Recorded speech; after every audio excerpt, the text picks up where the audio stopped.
Hello students, again welcome to our channel SRBS Learning Online Platform. At that time we are studying agriculture, or before to play this video we can know about that we can make a one other video part first of agriculture in your book geography. In that previous video we have learned some topics of types of farming.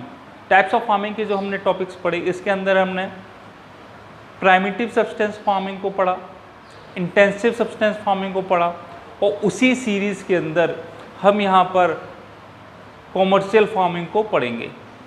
In commercial farming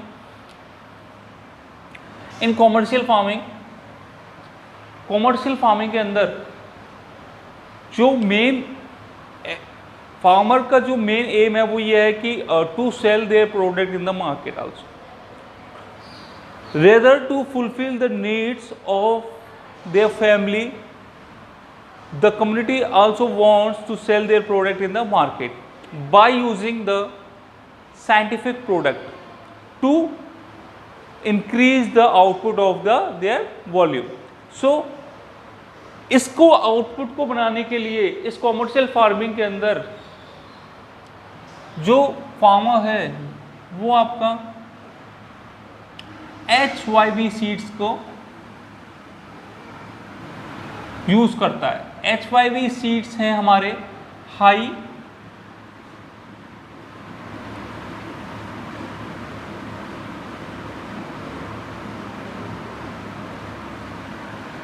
variety seeds, high yielding variety seeds को ये use करता है. High yielding variety seeds से को यानी कि जो ज़्यादा पैदावार देने वाले सीड्स हैं, जो टेक्नोलॉजी ज़्यादा डेवलप्ड हैं, उन सीड्स का यहाँ पे इस्तेमाल होगा. साथ में जो इनपुट्स हैं, पेस्टिसाइड्स हैं,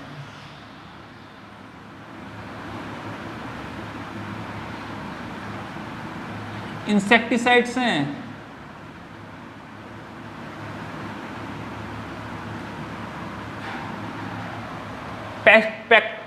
पेस्टिसाइड्स होगा, इंसेक्टिसाइड्स हो गया, और डिफरेंट टाइप ऑफ फर्टिलाइजर हो गया, is used in this type of farming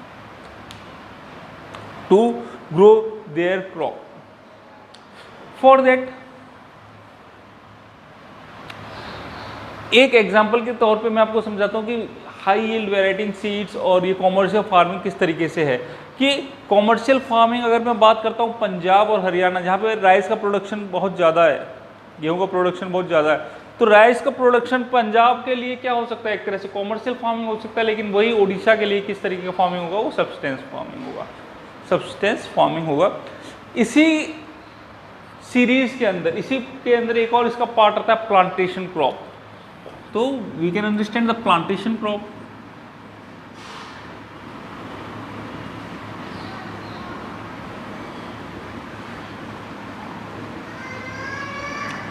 तो प्लांटेशन क्रॉप क्या है? प्लांटेशन क्रॉप के अंदर हमने ये समझा कि किस तरीके से एक बड़े पैच को लेके फार्मर ने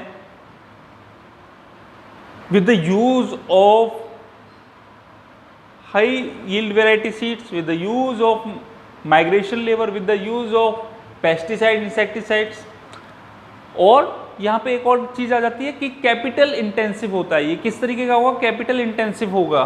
कैपिटल इंटेंसिव की वजह से क्या करते हैं कि प्लांटेशन क्रॉप करते हैं. तो प्लांटेशन क्रॉप के लिए जो एक अलग से जो फीचर्स है, फीचर इसलिए ये है कि यहाँ पे क्या चाहिए होगा, लार्ज लैंड ऑफ पैचेस चाहिए होंगे, लार्ज मास ऑफ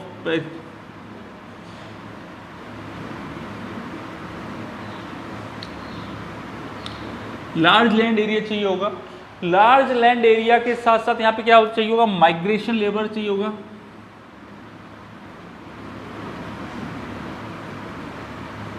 यानी लेबर इंटेंसिव होगा. लेबर इंटेंसिव के साथ वो जो हमारे पास जो और क्या होगा, जो सबसे बड़ी चीज़ है यहाँ पे कैपिटल इंटेंसिव होगा.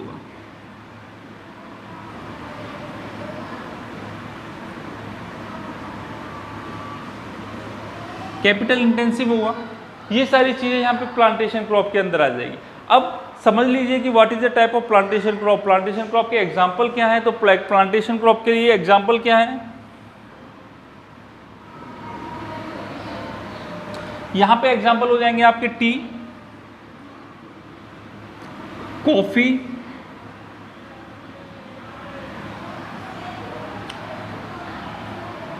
रबर, शुगर केन,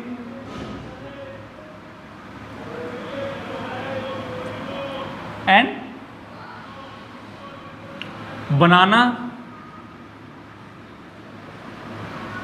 ये सारे जो है एग्जाम्पल हो जाएंगे।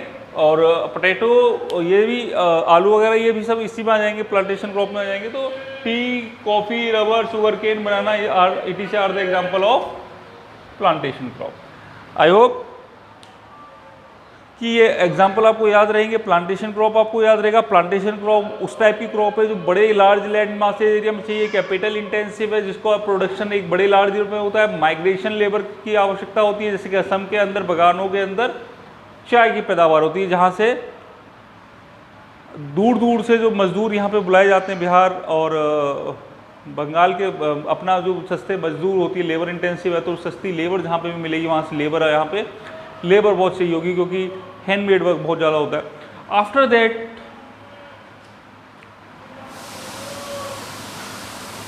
हाँ, ट्रांसपोर्ट फैसिलिटीज़ बहुत अच्छी होनी चाहिए। कि ट्रांसपोर्ट फैसिलिटीज़ यहाँ पे बहुत ज़रूरी है, क्योंकि जब सामान बचेगा तो उसके लिए अवेलेबिलिटी ऑफ मार्केट हो, ट्रांसपोर्ट फैसिलिटीज़ हों, तो ये सारी चीज़ें यहाँ पे ज़रूरी है। तो आप लिख लो, और साथ में लेबर इंटेंसिव है, ट्रांसपोर्ट फैसिलिटीज़ है,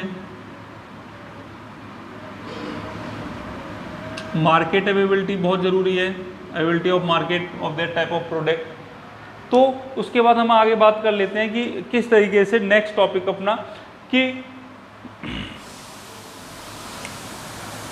ये पैटर्न हमारा कंप्लीट रहा। यहाँ पे हमने 3 पैटर्न पढ़े, primitive substance farming, primitive substance farming, intensive substance farming, उसके बाद हमने पढ़ा कॉमर्शियल फार्मिंग, उसके अंदर हमने प्लांटेशन क्रॉप पढ़ा। उसके बाद हम देखते हैं कि क्या जो इंडिया है, इंडिया के अंदर जो है वास्ट वैरायटी ऑफ डाइवर्सिटी पाई जा रही है। वास्ट वैरायटी ऑफ डाइवर्सिटी के साथ साथ, यानी कि डाइवर्सिटी है, डाइवर्सिटी की वजह से क्या होगा, वहाँ पे सोशो कल्चरल चीज़ें अलग होंगी, सोशो कल्चरल अलग होगा, टेक्नोलॉजिकल अलग होगा, और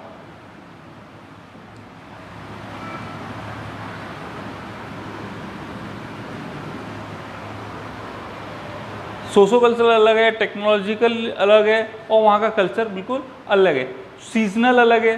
तो मतलब इंडिया एक बड़ा कंट्री है, वास्ट कंट्री है, जिसके अंदर की अलग अलग जगह पे हम लोग जो है अलग अलग टाइप की क्रॉपिंग पैटर्न यूज़ करते हैं। यहाँ पे हम लोग 3 क्रॉपिंग पैटर्न के बारे में बात करने वाले हैं। सबसे पहले हम बात करने वाले हैं रबी।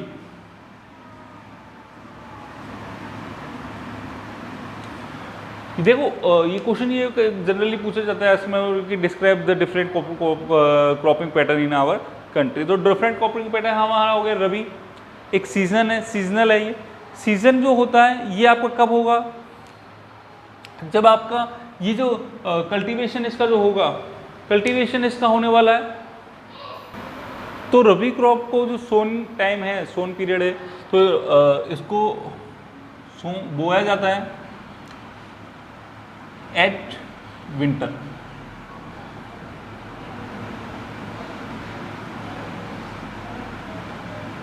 विंटर के अंदर आपका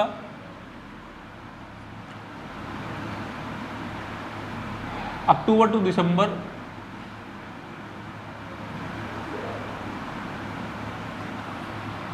अक्टूबर soon at winter from October to December. उसके बाद जो कल्टीवेशन है, इसका कल्टीवेशन का टाइम जो है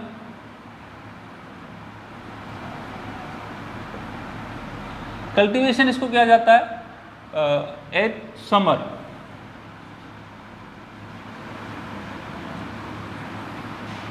समर के अंदर इसको कल्टीवेशन किया जाता है। कल्टीवेशन का जो टाइम पीरियड है इसका, वो आपका गर्मियों में है, यानी कि अप्रैल टू जून।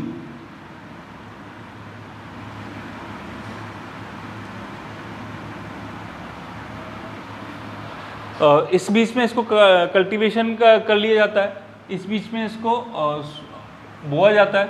अब इसके जो एग्जाम्पल हैं वो बहुत इंपॉर्टेंट है, क्योंकि कई बार एक एग्जाम्पल में जो है थोड़ा सा कंफ्यूज हो जाता है। तो wheat, barley, peas, gram and mustard are some example of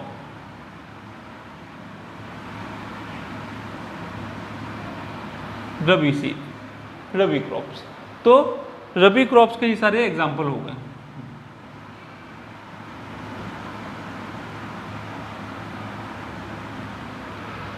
उसके बाद ये किस किस एरिया में ज़्यादातर होता है, ये बहुत इंपॉर्टेंट क्वेश्चन है। आप अपना मैप देखिए, पेज नंबर 37 में जो मैप दे रखा है उसको थोड़ा सा फॉलो करिए। तो एरिया सीजन है, इसके एरिया जो है, इसका एरिया आपका definitely north India, north India के अंदर आप ले लीजिए पूरा नॉर्थ इंडिया। स्टार्ट करिए पंजाब से, Punjab, Haryana, a part of Jammu Kashmir,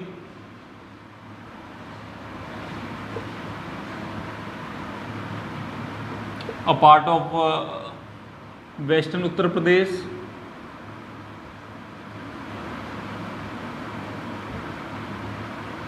a part of MP।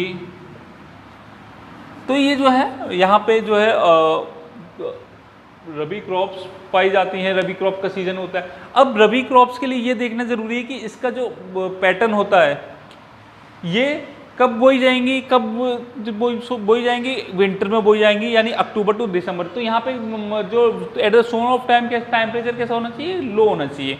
और रिपिंग टाइम पे कम टेम्परेचर कैसा होना चाहिए, हाई होना चाहिए। कल्टीवेशन यहाँ पे अप्रैल टू जून होता है इसका।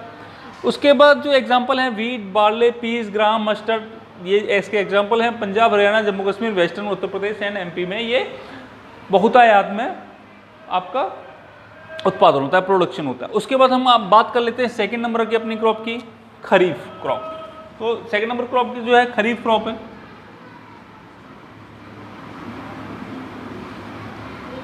तो खरीफ क्रॉप का जो सोन टाइप है, तो सोन होगा on the onset of monsoon, sown at the onset of, at the time of monsoon, sown at the time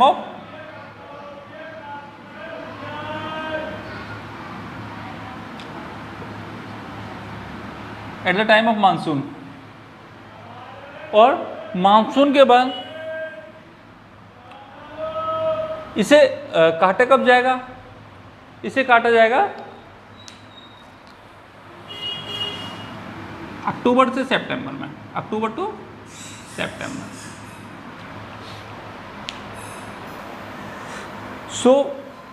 जो इसे किया जाएगा soon at the onset of the monsoon, October to September to October, September to October. और जो ripping का time होता है, इसका रिपिंग का जो टाइम होता है, तो ये कल्टीवेशन किया जाता है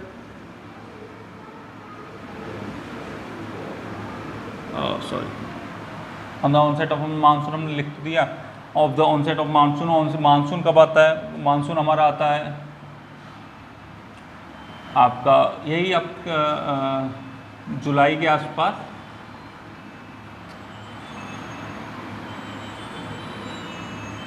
और ये आपका कल्टीवेशन हो जाएगा वही समर में, तो ये आपका हो जाएगा ऑन द सितंबर अक्टूबर में, सितंबर टू अक्टूबर कल्टीवेशन इसको कर लिया जाता है। इसको इम्पोर्टेंट क्वेश्चन फिर आप पेज नंबर 38 रेफर कर लीजिए। पेज नंबर 38 के अंदर ऊपर दे रखा है कि किस तरीके से जो इसका जो एरिया है, एग्जाम्पल पहले ले लेते हैं। एग्जाम्पल इसके क्या क्या हैं, पैडी,